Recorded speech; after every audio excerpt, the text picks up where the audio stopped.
Енді бүгін сіздерге логотип және баннер жасауды көрсететін боламын. Ол үшін Google-ға кіресіздер. Ноутбукпен жасаған ыңғайлы, телефонмен де жасасаңыздар болады. Бұл Canva приложениесі арқылы болады. Негізі логотиппен баннер жасасаңыздар, ноутбукпен жасаған өте жақсы. Телефонда өте ыңғайсыз болады. Және сонымен қатар бұл жерде айта кететін Canva-ның өте көп мүмкіндіктері бар. Оның ішінде сонымен қатар видео, роликтерде жасауларыңызға болады. Қазір ашылсын. Кішкене нашарсап тұрғандықтан ашылмай жатыр. Алдымен регистрация жасамаған болсаңыздар, міндетті түрде кіріп регистрация жасап алыңыздар. Canva-ға кіреміз. Мен шынымды айтсам, менің анау Инстаграмдағы SMM Байдың қызы деген парақшамды көрсеңіздер, соның логотипін бәрі осы Canva арқылы жасалынған, оның барлығын өзім жасағам. Содан кейін Ұлы Дала қызы деген өзімнің қолөнермен байланысты аккаунтым бар. Ол да тоже Canva-мен жасалынған, және Oriflame-ге байланысты нем бар. Ол тоже Canva-мен жасалынған. Мысалы, мына жерде мынаның барлығы Canva-мен жасалған. Мен мысалы, мынау запись на декабрь. Бұл баннер өздеріңіздің бизнестеріңізге арнайы осындай баннерлер жасап шығарсаңыз болады. Оның барлығын енді неден таңдайсыздар? Дизайндерін өздеріңіздің парақшаларыңыздың түсіне үйлестіріп таңдасаңыздар болады. Жалпы енді бүгін біз логотип жасауды үйренетін болсақ, главныйға кірейік. Жерге логотип деп терсеңіздер болады. Логотип. Бұл енді кішкене ұзақтау видео болғандықтан логотип деп терсеңіздер, міне көбісі шығады, өзі сіздерге керек.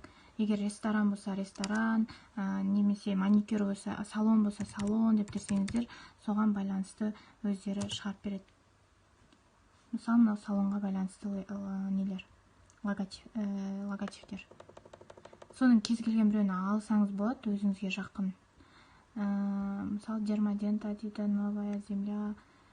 В общем, мынаның сарын ала салайық енді. Бұлай. Так, кішкене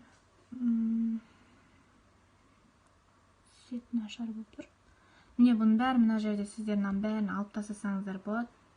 Қайтадан орнына басқа нәрсеңіздер болады. Ал енді мына жерде қосымша элементтері бар. Өзінің элементтері арқылы өздеріңізге керекті мынандай элементтер аласыз. Как раз мына жерде міне спортқа байланысты болса, мысалы, мына доптың орнына допты алып тастасаңыздар, мынаны қойсаңыздар болады. Бұл өзі фэнш форматта. Былайша жылжытып қойсаңыздар болады. Мынаны алып тастасаңыздар болады. Так, оның орнына былай қойсаңыздар болады. Мына жерге ыңғайсыз болып тұрған.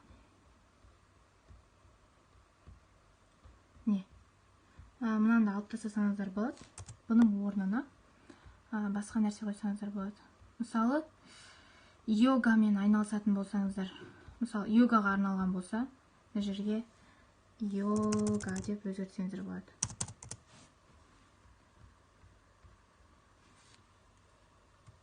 Йога. Мысалы, йога центрлеріңіз бар, сіздердің. Қай жылы құрылды? Мына жерге алып, 2020-да құрылды, мысалы. Йога центр деп, немесе йога деп. Мына енді йогаға қатысы бар ма, жоқ па білмеймін, енді кішкене алып қойсам. Ал егер бұның орнына басқа нәрсе қоямын десеңіздер, бұл енді логотип жасау ғой. Мына жақтан кіресіздер қайтадан. Яндекске кіресіздер. Өте ұзақ уақытты алады. Және бір айта кететінім сіздерге, осы логотип және баннер жасап беру арқылы да ақша табасыздар. Кез келген өздеріңіз қойсаңыздар болады, жұмыстарыңызға орай, ұзақтығына орай 1000 теңгеден, 2000 теңгеден, немесе күрделілігі несіне. Енді қараңыздар, мына жерде біз йогаға қатысты бізге не керек? Йога PNG формат деп аталынады, вектор.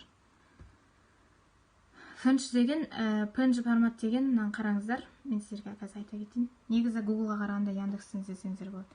PNG формат деген ана суреттің өзі ғана да, яғни арқасында ештеңе несі жоқ. Қазір егер мына суретті алып сіздер қойсаңыздар, арқасы дәл осындай сап-сары болып тұрады. Ал егер PNG формат болмаса, ол арқасы аппақ болып, сурет әдемі шықпай қалады. Мына бір нені алып көрейік. PNG формат емес екен. PNG форматтар негізі обычный черный болу керек. Открыть деп ашып көрсеңіздер. Так. PNG форматтар керек қой бізге. PNG формат болса жақсы болушы еді. Открыть деп ашып көргенде, міне қараңыздар, арқасы қара болып тұр. Бұл значит PNG форматта. Сохранить картинку как? Сохранить етіп аласыздар. Мысалы, міне загрузки дегенге йога деп өздеріңіз сохранить етіп алыңыздар. И сохранить. Енді мына жерде неге кіресіздер, жаңағы Canva-ға кіресіздер. Так, черно-бел міне. Енді мына сурет жараспайды, қараңыздар, йогаға жараспағандықтан жаңағы неден алған суретті алып аласыздар. Загрузки дегенге кіресіздер. Загрузить изображение дейсіздер. И загрузкенің ішінде йога деп тұрады, міне. Йогаға кіріп открыть десеңіздер, сіздерге загрузить етіледі, сақталынады. И мына суретті алып тастайсыздар да, оның орнына мына әдемі йогаға қатысты суретті қоясыздар. Енді түрлері көп, өздеріңізге ұнаған сурет бойынша қойып, мынаны кішкене былай жылжытып, осындай баннер, логотип жасап алуларыңызға болады өздеріңіздің бизнестеріңізге орай, міне. Ал егер арқасы сары мен сары болып қалды десеңіздер, мына түсін ауыстырсаңыздар болады. Сары емес, мысалы, розовый қылсаңыздар болады. Мысалы, фиолетовый қылсаңыздар болады. Мынаның бәрін цветтерін өзгертсеңіздер болады. Сіздерге қандай цвет ұнайды? Мысалы, мына ақ болсын. Міне, осылай өздеріңізге логотип жасап алсаңыздар болады. Негізі көп